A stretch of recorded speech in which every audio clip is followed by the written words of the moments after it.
بسم اللہ الرحمن الرحیم۔ ہم نے حدیث مبارکہ پڑھی تھی حضرت عائشہ رضی اللہ تعالیٰ عنہا کے حوالے سے۔ تو حضرت عائشہ رضی اللہ تعالیٰ عنہا والی حدیث مبارکہ سے ہمیں چند باتیں سیکھنے کو ملی تھیں۔ ایک نقطہ یہ تھا کہ اس حدیث مبارکہ سے جو ہمیں حاصل ہوا وہ یہ تھا کہ اللہ کے پیارے نبی صلی اللہ علیہ وسلم نے منکرات کو ناپسند فرمایا۔ منکر سے مراد وہ چیز جو غلط ہو، غلط کام، ناپسندیدہ کام، برا عمل، برا فعل، اس کو آپ صلی اللہ علیہ وسلم نے ناپسند فرمایا اور اس سے منع فرمایا۔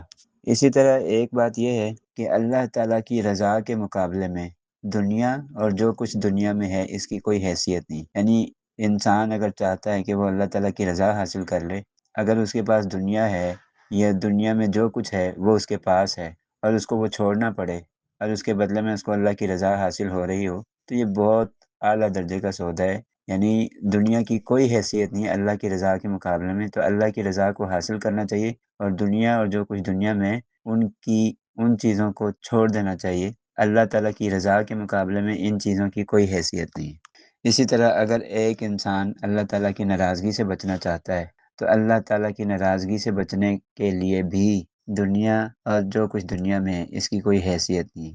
مطلب یہ کہ اگر انسان کے پاس کوئی ایسی چیز ہے دنیاوی اعتبار سے، یا انسان دنیا میں مگن ہے اور دنیا کی چیزوں میں اس کو رغبت اور اس کو جو ہے وہ اس کا شوق بڑھ رہا ہے اور وہ دنیاوی معاملات میں آگے بڑھتا جا رہا ہے اور وہ اللہ تعالیٰ کی ناراضگی سے بچنا چاہتا ہے، تو اس کو وہ چیزیں چھوڑنی پڑیں، تو یہ ان چیزوں کا چھوڑنا کوئی حیثیت نہیں رکھتا، کوئی معنی نہیں رکھتا۔ ان کو چھوڑ دینا چاہیے اور ان کو چھوڑ کر اللہ تعالیٰ کی نافرمانی سے اور اللہ تعالیٰ کی ناراضگی سے بچنا چاہیے۔ یعنی اللہ تعالیٰ کی ناراضگی سے بچنے کے لیے اگر اس کو دنیاوی چیزوں سے اور دنیا کے مال و اسباب سے کنارہ کشی اختیار کرنی پڑے تو بھی اس کو ایسا کرنا چاہیے۔ کیوں کہ دنیا اور جو کچھ دنیا میں ہے ان چیزوں کی کوئی حیثیت نہیں ہے۔